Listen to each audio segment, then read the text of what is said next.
Hi friends, నమస్తే. Welcome to my channel. ముందుగా మన ఛానల్ అయితే సబ్స్క్రైబ్ చేసుకోండి, అలాగే పక్కనున్న బెల్ ఐకాన్ నొక్కండి. ఫ్రెండ్స్, మన ఈ వీడియోలో పెరుగుకు సంబంధించిన పట్టా అయితే చూపించడం జరిగినది. దీని యొక్క రంగు చూసుకున్నట్లయితే రసంగి మైల అండి. దీని హైట్ 22 ఉంటుంది, బరువు 2.25 kg ఉంటుందండి. కొంచెం తయారీలో పెట్టుకోవాలి కోడిపిల్లని. ఇది పట్టా అండి, 12 నెలల వయసు కలిగింది. మీకు ఎవరికైనా నచ్చినట్లయితే కనిపిస్తున్న నెంబర్ని కాంటాక్ట్ చేయండి, పూర్తి వివరాలు తెలుసుకోండి. మా యొక్క అడ్రస్ నెల్లూరు జిల్లా కలువాయి మండలం తెలుగురాయపురం విలేజ్ అండి.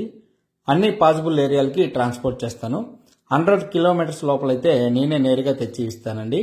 మీరు 1-2 సార్లు చెక్ చేసుకున్న తర్వాత దీన్ని మాట్లాడి మీకు నచ్చినట్లయితే తీసుకోండి. పట్టా అండి, మంచి పట్టా పిల్ల. తయారు చేసుకుంటే చాలా బాగా ఉపయోగపడుతుంది. మంచి లైన్లో దేను. రంగు రసంగి మైలాకు వస్తుందండి. దీని ప్రైజ్ విషయానికి వస్తే 15,000 రూపాయలు చెప్పడం జరిగింది. కొద్దిపాటి డిస్కౌంట్ ఉంది. అన్ని ఏరియాలకి ట్రాన్స్పోర్ట్ ఉంది. ట్రాన్స్పోర్ట్ ఛార్జ్ ఎక్స్ట్రా పే చేయాలండి. ఓకే ఫ్రెండ్స్, ఉంటాను. మరొక వీడియోతో మళ్ళీ కలుద్దాం.